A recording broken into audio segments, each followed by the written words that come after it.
Hello மக்களே, Johnny இருக்கிறான் செம இன்ட்ரெஸ்டிங்காக போயிட்டுருக்கு. நம்ம பத்மாவும் மாயா சீனுவை கூப்பிட்டு இது வரைக்கும் நான் ரொம்ப பெரிய தப்பு பண்ணிட்டேன், என்னை மன்னிச்சிடு மாயான்னு சொல்லிட்டு மாயாவோட கையை பிடிச்சி அந்த இடத்துல மன்னிப்பு கேட்குறாங்க. இதை பார்த்துட்டு இருந்த சீனுவும் அம்மா நிஜமாவே திருந்திட்டாங்க போல அப்படின்னு சொல்லிட்டு அவங்க அம்மா கிட்ட பழைய மாதிரி பேச ஆரம்பிக்கிறாங்கன்னே சொல்லலாம். ஆனால் நம்ம பத்மாவுக்கு மனசுக்குள்ள மாயா மேலே இருக்கக்கூடிய வெறுப்பு கொஞ்சம் இருக்க தான் செய்யுது. ஆனால் அதை வெளியில காட்டாமல் இருக்கிறாங்க. அதே சமயத்தில் நம்ம ரெகுராமோட பூர்வீக சொத்து கேஸ் நல்லபடியாக முடியுது. அந்த சொத்தை விற்று அதில் உள்ள பணத்தை வச்சு எல்லாருக்குமே கொடுக்கலான்னு ஒரு முடிவு எடுக்கிறாங்க. யார் யாருக்கு என்னெல்லாம் டேலண்ட் இருக்கோ அதை வச்சு முன்னேறுங்க அப்படின்னு சொல்லிடுறாங்க.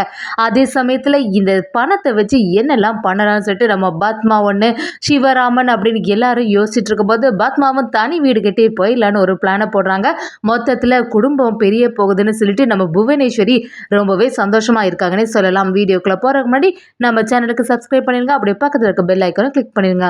அப்பதான் நான் போடுற வீடியோலாம் உங்களுக்கு நோட்டிஃபிகேஷனாக வரும். நம்ம பத்மாவும் ரொம்பவே ஃபீல் பண்ணி அழ ஆரம்பிக்கிறாங்க. என்னை அண்ணி சாட்டையால் அடித்த போது நீங்கள் என்னை தடுக்கவே இல்லை, ஒரு ஹஸ்பண்டாட்டு நீங்கள் இது இப்படியா பண்ணணும் அப்படின்னு மணிக்கிட்ட கேட்கும்போது மணியும் அந்த இடத்துல நீ சொல்கிறது எல்லாமே சரிதான், நீ அண்ணன்கிட்ட இருந்து அடி வாங்கும்போது எனக்கு ரொம்பவே வருத்தமாக இருந்து பத்மா, ஆனால் நீ செய்த செயல் அப்படி இருக்கும்போது நான் தடுத்து நிறுத்த முடியாதுல்ல, அதனால தான் இப்படி பண்ணிட்டேன், என்னை மன்னிச்சிடு பத்மான்னு அந்த இடத்துல கேட்குறாங்க. பத்மாவும் நீங்களும் சரி சீனுவும் சரி அந்த இடத்துல தடுத்து நிறுத்துவீங்கன்னு சொல்லிட்டு நான் ரொம்பவே எதிர்பார்த்தேன், எனக்கு ஆறுதலா நீங்க யாருமே இல்லைன்னு சொல்லிட்டு ஆள ஆரம்பிக்கிறாங்க.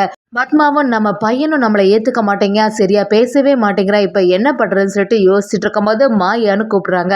அந்த இடத்துல மாயாவும் சீனுவும் வந்து நிற்கிறாங்க. பத்மாவும் அந்த இடத்துல மாயா கிட்ட வந்து, மாயா இது வரைக்கும் நான் ரொம்பவே தப்பு பண்ணிட்டேன், நடக்கக்கூடாதது எல்லாமே நடந்துச்சு, உனக்கு நிறைய குடும்பப்படுத்திருக்கேன், என்னை மன்னிச்சிட்டு இனிமே நீ என்னை மருமகளாக தான் இருக்கணும் அப்படின்னு சொல்லிட்டு நம்ம மாயா கிட்ட கேட்கவும் மாயாவும் என்ன சொல்கிறீங்க அத்தை, நீங்கள் எதுக்குமே கவலைப்படாதுங்க, அதான் ஏற்கனவே நீங்கள் என்கிட்ட மன்னிப்பு கேட்டுட்டீங்களே, மறுபடியும் எதுக்கத்த நீங்கள் எப்படி சொல்கிறீங்க, உங்கள் மேலே எனக்கு கொஞ்சம் கூட கோபம் இல்லைன்னு சொல்லிட்டு நம்ம மாயா அந்த இடத்துல சொல்லும்போது பத்மாவும் ஆக்டிங்கை கொடுக்க ஆரம்பிக்கிறாங்க. இல்லை மாயா, என்னோட புருஷனும் சரி என்னோட பையனும் சரி யாருமே அந்த நேரத்தில் சப்போர்ட்டாக இல்லவே இல்லை, அப்போ எவ்வளோ பெரிய பாவம் நான் செய்திருக்கேன், என்னோட பையன் கூட எனக்கு எதிராட்டு தான் இருந்திருக்கான், அவனாவது எனக்கு சார்பாக பேசுவான்னு பார்த்தா அவனும் அந்த இடத்துல எனக்கு சார்பாகவே நிற்கல, அது எனக்கு ரொம்பவே வருத்தமாக இருக்குன்னு நம்ம பத்மா ரொம்பவே ஃபீல் பண்ணிட்டு இருக்காங்க. இதை பார்த்துட்டு இருந்த மாயாவும் நீங்கள் எதுக்குமே கவலைப்படாதுங்க அத்தை, சீனு கொஞ்சம் உங்கள் அம்மாவுக்கு புரிய மாதிரி சொல்லுன்னு சொன்ன உடனே நம்ம சீனுவும் பேச ஆரம்பிக்கிறாங்க. அம்மா நீ நினச்சி வருத்தப்பட்டுட்டு இருக்காத, இப்போ தான் நான் பேச ஆரம்பிச்சிட்டேன்ல, நடந்ததெல்லாம் நடந்து முடிஞ்சதாட்டு இருக்கட்டு, இனிமேலாவது நல்லபடியாக இருக்க வழியை பாரு, இனிமேல் நான் பழைய மாதிரி உங்கள்கிட்ட பேசுவேம்மா, நீங்கள் எதுக்குமே கவலைப்படாதுங்கன்னு சொன்ன உடனே நம்ம பத்மாவுக்கு கொஞ்சம் சந்தோஷம் ஆகுது. சீனு இப்போவாது என்னை பற்றி புரிஞ்சுக்கிட்டே எல்லாமே உன்னோட வாழ்க்கை நல்லபடியாக இருக்கணும்னு சொல்லிட்டு தான் நான் இப்படி ஒரு பெரிய தப்பு பண்ண பார்த்தேன், சரி இனிமே உங்க வாழ்க்கையில நான் தலையிட மாட்டேன், மாயா தான் உனக்கு எப்பவுமே மனைவியா இருக்க போறா, நீ அதை பத்தி கவலைப்படாத, இனிமே என்கிட்ட முன்னாடி எப்படியெல்லாம் பேசுவியோ அதே மாதிரி இரு சீனு, அதுதான் எனக்கு பிடிச்சிருக்குன்னு நம்ம பத்மா சொன்ன உடனே சீனுவும் அதுக்கு சம்மதிக்கிறாங்க. நீ எதுக்கு கவலைப்படாதாம்மா, இனிமே பழைய மாதிரி இருக்கலான்னு சொல்லி சமாதானப்படுத்துறாங்க. இன்னொரு பக்கம் பார்த்தீங்கன்னா நம்ம ரெகுராமும் ஒரு முடிவு எடுத்திருக்காங்க. குடும்பத்தில் உள்ளவங்க எல்லாரையும் அந்த இடத்துல கூப்பிடுறாங்க. எல்லாருமே சரி எதுக்கு தான் ரெகுராம் அண்ணா கூப்பிட்டுருப்பாங்களா இருக்கும், ஏதாவது ஒரு முக்கியமான விஷயமா தான் இருக்கும்னு சொல்லிட்டு அந்த இடத்துல போகிறாங்க. அந்த டைமில் நம்ம ரெகுராம் சொல்ல ஆரம்பிக்கிறாங்க, நம்ம இந்த கேஸில் ஜெயிச்சிட்டோம்ல, இந்த பூர்வீக சொத்தை எல்லாருக்குமே சொத்தாட்டு பங்கு வச்சு கொடுக்காம அந்த சொத்தை மொத்தமாக விற்று அதில் வர பணத்தை எல்லாருக்குமே அவரவருக்கு பங்கு வைக்கிற மாதிரி நான் ரெடி பண்ணலான்னு இருக்கேன் அப்படின்னு சொன்ன உடனே நம்ம ஜானகி அந்த இடத்துல பதட்டாங்கிறாங்க. எதுக்கு இப்படி ஒரு முடிவு எடுத்திருக்காங்கன்னு தெரியலையே, இதனால் குடும்பத்துக்குள்ளே ஏதாவது பிரிவு வருமோன்னு சொல்லிட்டு நம்ம ஜானகி கொஞ்சம் பதறி போயிடுறாங்கன்னே சொல்லலாம். அதே சமயத்தில் நம்ம ரெகுராமும் சொல்ல ஆரம்பிக்கிறாங்க, எல்லாருக்குமே ஒவ்வொரு டேலண்ட் இருக்கும், சிலர் வந்து ஏதாவது படிப்பில் டேலண்ட் இருக்கும், சிலர் வேலையில் ஜாஸ்தியான திறமை இருக்கும், அப்படி ஒவ்வொருத்தருக்கும் ஒரு திறமை இருக்கும், அந்த பணத்தை வச்சு அவங்களுக்கு பிடிச்ச மாதிரி உள்ள வேலையை செய்துக்கோங்க, எத்தனை நாள் தான் ரைஸ் மில் விவசாயம் சொல்லிட்டு இருக்குது, நம்மளும் வாழ்க்கையில் முன்னேறணும், நீங்கள் எல்லாருமே சேர்ந்த மாதிரி முன்னேறணும், அதுக்கு தான் ஒரு ஐடியாவை போட்டிருக்கேன்னு ரெகுராம் அந்த இடத்துல சொல்கிறாங்க. நீங்கள் எல்லாருமே அதுக்கு என்ன சொல்கிறீங்க, எல்லாருக்குமே சம்மதமாக உங்களோட சம்மதத்தை கேட்டுட்டு தான் இதெல்லாம் பண்ணணும்னு ஒரு முடிவு எடுத்திருக்கோம் அப்படின்னு சொன்ன உடனே நம்ம சிவராமன் மணி எல்லாருமே சேர்ந்த மாதிரி நீங்கள் ஒரு முடிவு எடுத்தால் அது கரெக்டாக தான் இருக்கோம், நான் எங்களுக்கு எல்லாமே சம்மதம் தான், உங்களுக்கு ஏற்றவாறு நீங்கள் செய்துக்கோங்க, நாங்கள் டாக்குமெண்ட் எல்லாத்துலேயுமே சைன் போட்டு தரோன்னு ஒரு முடிவை அவங்க சொல்லிடுறாங்க. ரகுராமும் சரி இதுபடியே நடந்துடலான்னு சொன்ன உடனே நம்ம ஜானகி நம்ம ரகுராம கிட்ட என்ன நீங்க இவ்வளோ பெரிய முடிவு எடுத்திருக்கீங்க, இதனால குடும்பத்துக்குள்ள ஏதாவது பிரச்சனை வருமா? ஏற்கனவே நம்ம குடும்பம் ஒற்றுமையா இருந்துட்டு இருக்கோம். இந்த சூழ்நிலையில இப்படி ஒரு சொத்து பிரிவு நடக்கும்போது எப்படினாலும் ஒரு பிரச்சனை வருமோன்னு எனக்கு பயமா இருக்குன்னு சொல்றாங்க. நம்ம ரகுராம ஜானகியை சமாதானப்படுத்துறாங்க. நீ எதுக்குமே கவலைப்படாத ஜானகி, கண்டிப்பா இந்த குடும்பத்துக்குள்ள எந்த பிரச்சனையும் வராது, அதுக்கு நான் வரவும் விட மாட்டேன்னு சொல்லிடுறாங்க. இன்னொரு பக்கம் நம்ம புவனேஸ்வரிக்கு இந்த விஷயம் தெரிய ஆரம்பிக்குது.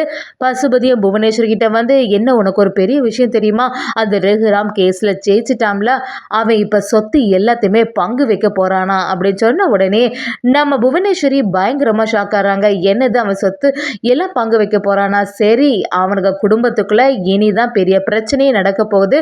ரகுராம் இந்த வாட்டி தப்பான முடிவை எடுத்துட்டான், எதுக்கு இந்த முடிவு எடுத்தான்னு சொல்லிட்டு ரொம்பவே ஃபீல் பண்ண போறான். இனிதான் அவங்க குடும்பத்துல ஆட்டத்தை குழப்ப போறோம் அப்படின்னு சொல்லிட்டு புவனேஸ்வரியும் யோசிக்கிறாங்க. அந்த குடும்பத்துல இனி பிரச்சனை வரும், அதுல இருந்து யாராவது பிரியதான் போறாங்க, அவங்கள வச்சு நம்ம அந்த குடும்பத்தை பழி வாங்கலாம்னு சொல்லி புவனேஸ்வரியும் பசுபதியும் அடுத்த திட்டத்தையே போட ஆரம்பிக்கிறாங்க. அதே சமயத்துல இன்னொரு சைடு பாத்தீங்கன்னா நம்ம பத்மாவும் மணிக்கிட்ட வந்து அண்ணியும் வந்து பணம் தருவேன்னு சொல்லியிருக்காங்களா, பேசாம அதை வச்சு நம்ம தனியா ஒரு வீடு கட்டிடலாம் அப்படி சொன்ன உடனே நம்ம மணி அப்படியே பதட்டாயிடுறாங்க.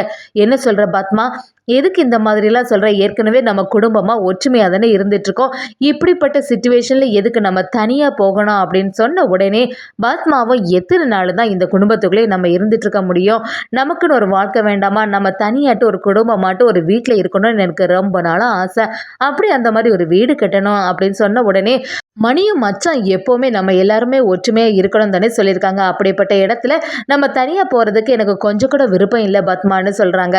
பத்மாவும் அதை கேட்குற மாதிரி இல்லை. அதே சமயத்தில் பார்வதிக்கு இதில் கொஞ்சம் கூட விருப்பம் இல்லாமல் இருக்குது. எதுக்கு இப்போ இவங்க தேவை இல்லாமல் இப்படி ஒரு முடிவு எடுத்திருக்காங்கன்னு தெரிய மாட்டேங்குது அப்படின்னு நினச்சிட்டு இருக்கும்போது சிவராமனும் பார்வதி கிட்ட வந்து பேசாமல் அன்னை கொடுக்கக்கூடிய பணத்தை வச்சு ஒரு ரைஸ் மில் ஆரம்பிக்கலான்னு யோசிக்கிறேன் அப்படின்னு சொல்லிடுறாங்க. பார்வதி சிவராமன் கிட்ட நீங்கள் என்னங்க பேசுகிறீங்க, இந்த சொத்துல நிறைய பங்கு உங்களுக்கு தான் வரணும், நீங்கன்னு ஒரு முடிவு எடுக்காமல் அவங்க மட்டும் எப்படி முடிவு எடுக்கலாம், நீங்களும் இந்த வீட்டில் உள்ள ஒரு வாரிசு தானே அப்படின்னு சொல்லிட்டு நம்ம சிவராமனை பார்வதி உசுப்பேத்தி விட்டுட்டு இருக்காங்க. சிவராமன் அந்த இடத்துல பார்வதி உங்ககிட்ட நான் எத்தனை வாட்டி சொல்ல, அண்ணனை பற்றி எந்த தப்பும் என்கிட்ட சொல்லக்கூடாது, அண்ணன் என்ன முடிவு எடுத்தாலும் கரெக்டாக தான் இருக்கணும்னு சொல்லி சமாளிக்கிறாங்க. அதே சமயத்தில் நம்ம மாயா பார்த்தீங்கன்னா சீனு கிட்ட பேச ஆரம்பிக்கிறாங்க. சீனுவும் மாயா கிட்ட வந்து மாமா இப்படி ஒரு முடிவு எடுத்திருக்காங்க, இப்போ என்ன பண்ணுறது, அந்த பணத்தை வச்சு என்ன செய்கிறது மாயான்னு கேட்டோடனே மாயாவும் அவங்களோட ஆசையை சொல்ல ஆரம்பிக்கிறாங்க. பெரியப்பா சொன்ன மாதிரி ஏதாவது ஒரு டேலண்ட் இருக்கும்ல, அது சம்மந்தமாக ஏதாவது ஒரு தொழில் பண்ணுங்கன்னு சொல்லியிருக்காங்கல்ல, எனக்கு ரொம்ப நாளாக டான்ஸ் கிளாஸ் வைக்கணும்னு ஒரு ஆசை, பேசாமல் அந்த பணத்தை வச்சு டான்ஸ் ஸ்கூல் வைக்கலான்னு யோசிக்கிறேன்னு மாயாவும் நம்ம சீனுக்கிட்ட சொல்கிறாங்க.